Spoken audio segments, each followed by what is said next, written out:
I am special. I am a unique snowflake. I will move out of my parents' basement. I will get a real job. I will move forward in society. I am accepted. Okay. I will be... Okay. What is... Warning, if you're reading this, every word you read of this useless fine print is another wasted second of your life? Is your life so empty you honestly can't think of a better way to spend your time?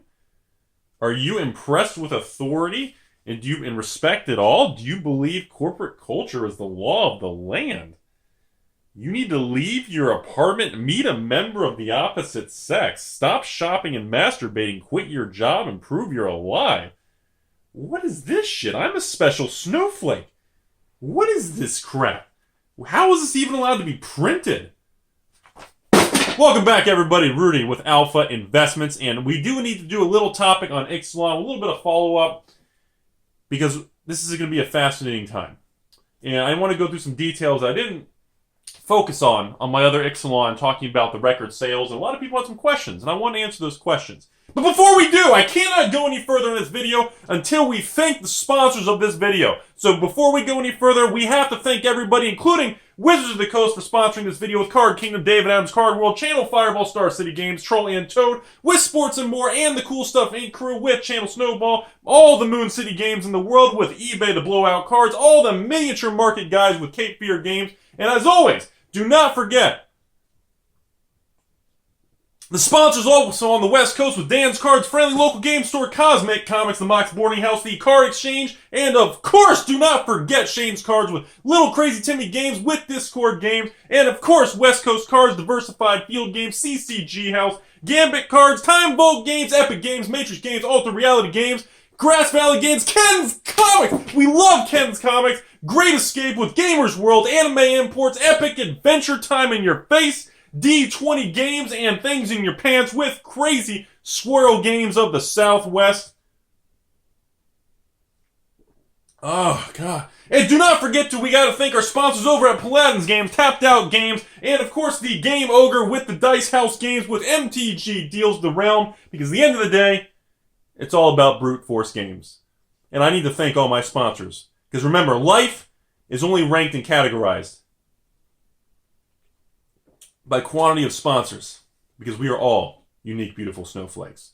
So, moving into the next thing, we have to remember, although you sponsors are fantastic people, we know at the end of the day, I am the channel that you can only watch when your significant other walks out of the room. So today, we're going to go back and discuss Ixalan with you guys. And I've made a comment about Ixalan kind of shattering some sales records. And I wanted to go in depth on why I feel the supply chain is going to be a little bit different this time around. So, what we need to discuss is, because of the fact there was no lottery cards, what's going to happen is a lot of stores who are doing mass box opening and LGSs, the stores that are online single sellers, and the stores that move a lot of regular product, and the foils, and the singles, the play sets, the complete sets, this is where the defining factor is going to ratchet up. This is what I've been noticing. I talked to a couple stores, and literally, I'd say about half of the store, about 15 different stores, shot some emails, and about half of them said, yes, Rudy, we're actually going to be doing a little bit of a larger box opening. And I asked, why is that? What is it, boy? Tell me. Is it about Timmy, by the old well? What is it, boy? Tell me what it is. Jesus Christ. Fucking tell me. So they told me, Rudy, simply put, without lottery cards, the entire large 260-70 card set with the, 60-70 rares and the 15 mythics, they're going to have a lot more price stability. The erosion of the price and the race to the bottom is not going to be as intense. Therefore, we are comfortable ordering a little bit of a larger volume to crack, sort, and sell online, and we don't feel like we're under as much pressure. And I thought, wow, that's really interesting. And they asked, again, who is this? I said, this is Rudy with Garbage Fire Investments. They said, oh, okay. And I asked them, I said, do you really think it makes that big of a difference? Honestly, does it really make that big of a difference? Is it really a big deal?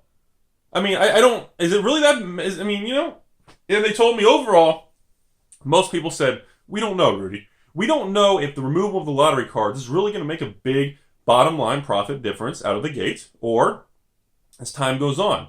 But more importantly, it was a confidence difference. It was, like I talked before, the whole thing was more of a crisis of confidence. It's more, this whole discussion, the cards, expected value, there's not enough emphasis placed on the fact that it's about credibility, consumer confidence. On Wall Street, when they put the consumer confidence, they have all these little fancy indexes and consumer inflation, CPI, all these productivity indexes, unemployment rates, and there's indexes and charts and lines of everything. And there are people that sit in the basements next to my little bookcase, next to my parents' basement, and they crunch the numbers and draw lines on charts and Bollinger Bands and moving averages and all these different lines every which way. And it looks like a spider web by the time they're done. But they take it very seriously. And again, it comes down to fear and confidence. Do not underestimate the importance of that. That will carry you a lot farther than the cards in the set. And that was the big issue that we had when it came to these hyper rares, ultra rares, alternative, the Expedition, Masterpiece, and Invocation style approach.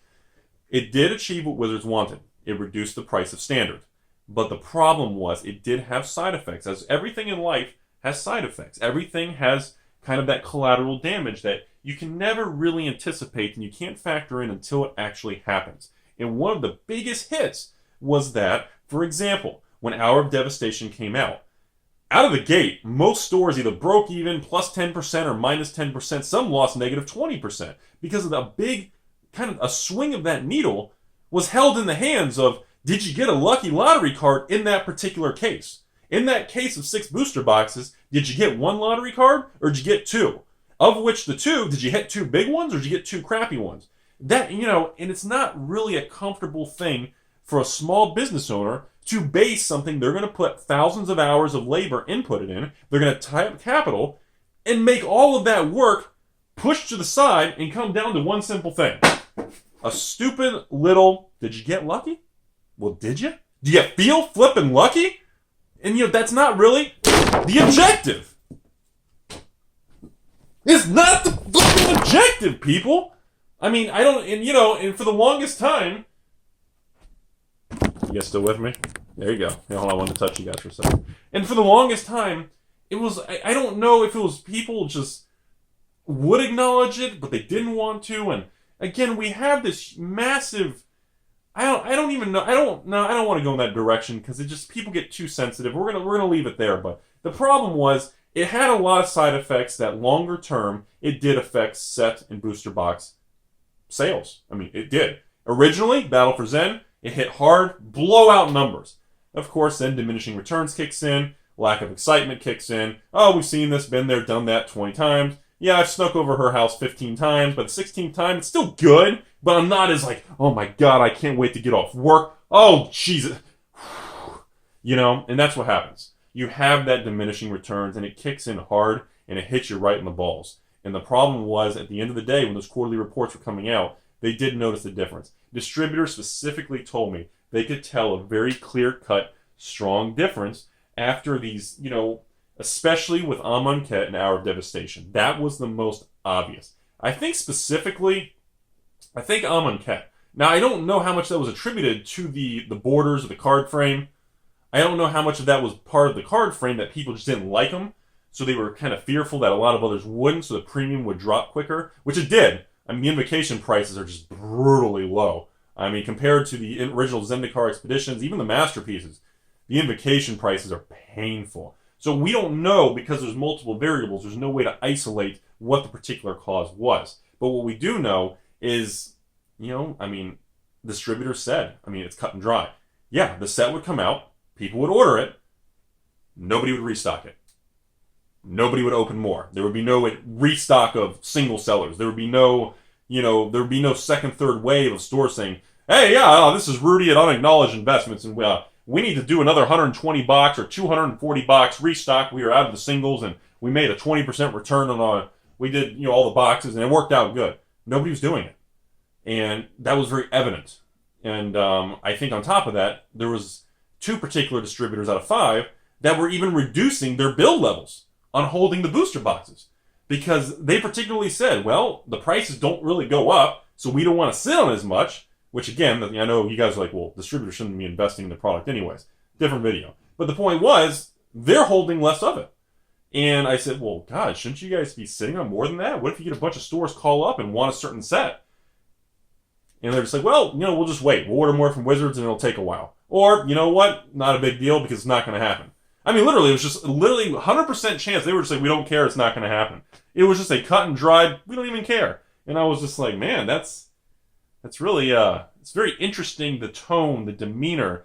Again, it goes back to the credibility. It goes back to the consumer confidence. And that was the biggest thing that was lacking. So now, fast forward to Ixalan, we're back in the beginning. I apologize, we had to thank all our sponsors in this video because this was my most high budget video I've made all year. So I did have to thank everyone at the beginning, so it made the video run a little long. But, Ixalan. Have you guys also noticed with what? Aether Hub, Fatal Push. Now, Ixalan, you got the $2 uncommon land, which is flipping amazing looking. You get a colorless, and of course you can get a specific color for a certain creature type. There's no drawbacks. It's very evident that Wizards is also trying to make sure that there's at least one heavy hitter in the uncommon slot in every single set moving forward. Or at least the last 3 sets in a row. And in my opinion, 1 is just a point on a graph. 2 is, that could be a coincidence. In stats, 3 in a row tend to be a trend, tends to be a line, tends to be actual, you start getting real data points. And for me, 3 sets in a row where there's been an uncommon that seems to be a rare but downshifted type of feel to it, I find very fascinating. And I think they're doing that deliberately to try to help just the expected value and where the value is placed through the distribution. I think it's fascinating. I think it's pretty cool. I agree with it. I think they're doing a good job with that. The commons, we haven't seen anything crazy in the commons recently. I mean, you got Opt, I guess, but, compared to, let's say the Khans days, where, when Rudy was a Khan, and he still is, we had treasure cruise. We had treasure cruises. I was selling 4 treasure cruises for $2 all day long in Khans of Tarkir. And by the way, yes, fetch lands, there were mythics, there were rares worth money. I mean, that's why Khans was stupidly profitable. Every wholesale $77 booster box, or I think they were $75 then, before the Wizards price increase.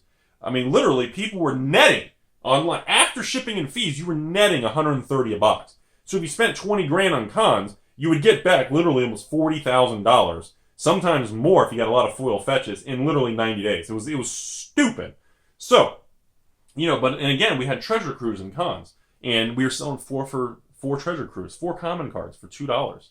Even if I mean, that's insane. That's absolutely insane. I remember selling 300 playsets, and you're bringing in all this money just from a common card. And that was a very interesting variable when you calculate these numbers. So back to Ixalan, the uncommon slot, we seem to have that one good, strong card. And I like that moving forward. But more importantly, the rare slot. Now remember, Ixalan's a big set, you guys. We're looking at, 60, 65 rares in the set? So the set is a large set. Historically, large sets do not depreciate at the rate that the small sets do. Obviously, the reason for it, it's very difficult for individuals to get a whole playset of the card they want because there's so many damn cards in the set. And I deem that a positive aspect. Because, again, they either have 2 choices. You buy a shit ton of booster boxes and try to crack packs and have fun or draft them and get the cards you want. Or you buy from the secondary market, the evil single sellers, the online sellers, your local store, or you order them, or I don't care how you get them. The point is, it helps the secondary market flow, and it makes the cards a little bit more difficult to get, which is good. It creates more price stability. The volatility does run a little bit lower on pretty much larger sets. Everybody knows that across the board. Most people will usually say, at least stores that do single selling opening, they'll usually just say smaller sets don't make money, big ones do make money. That's usually been an old school kind of tone, probably since the Saga, Masks, Nemesis kind of late 90s, early 2000s. It's always kind of been that demeanor. And it's just because I think, yeah, it has truth to it, but it doesn't always. I mean, for me, Fate Reforged, which was a recent smaller set, was extremely profitable. Eldritch Moon was a smaller set, and it was extremely profitable, and it's actually looking like it might actually be growing in sealed booster box value over the next 5-10 years due to supply and the actual expected value. We don't know. But if you look at everything, it's fascinating. And I think the large set with Ixalan, no lottery cards, a strong uncommon, a few decent commons that will actually sell online if you want to ship them. Ugh. A lot of decent rares with a more difficult chance to get those cards, with actually 15 mythics, of which I think about a third of the mythics are over $10 a card, with Big Dog Green Dinosaur Man pushing 20-25 range at the time of this filming, pre-order pricing, use caution. So you have a lot of interesting things going on. So final segment of this video I want to comment on. Do I need to remind everybody to thank our sponsors again? Don't forget to thank your sponsors. So again, the final segment and the final leg of this video, the final long leg of this video, beautiful long leg of this video, is going to be Post-Pro Tour and Ixalan. Being a large set with a lot of intricate mechanics and flip cards and creativity, we are going to see a good, strong, surprise card spikes. So I wouldn't be surprised that if you see sellers dumping all the expensive cards right now, at least, let me shift a little. If I was doing my 300, 400, 500 single box run on this set, which I'm probably going to go back to doing a large mass box opening, I'm going to film it all with you guys, because I don't think I'm going to be able to turn down the whole Return to Dominaria thing. And Richard Garfield, I just don't think I'm going to be able to turn that down. I mean, I'm just like freaking, I still does it for me at night. I lay in bed and I'm just like, whew. I mean, I get all hot and I just get hot and flustered, you guys. It's got afterglow going on. So the thing is, post-Pro Tour, expect to see, at least, okay, if I was managing it, let me get my thoughts straight on this. If I was managing this set and I did 500 box opening, I would dump all the cards over $10 a piece. All the mythics over $10 a piece. Immediately, out of the gate. I would suppress the price. I would drop at least 100 of each on eBay. TCG player, local, everywhere, store pickup, buy online, whatever you want to do.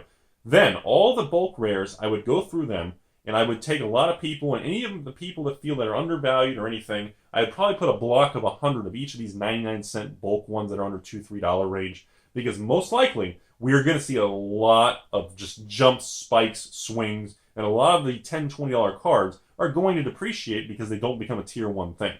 So, and of course, one or two will probably hold, and one will probably go to $30, $40.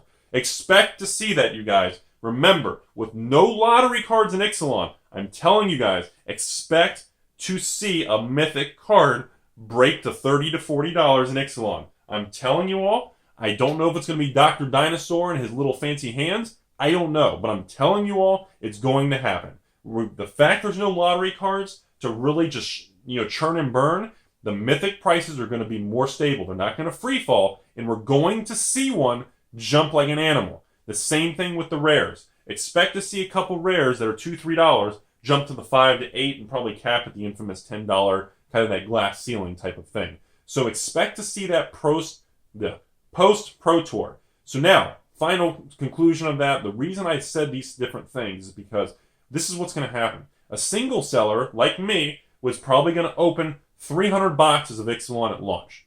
Okay, move a ton of product.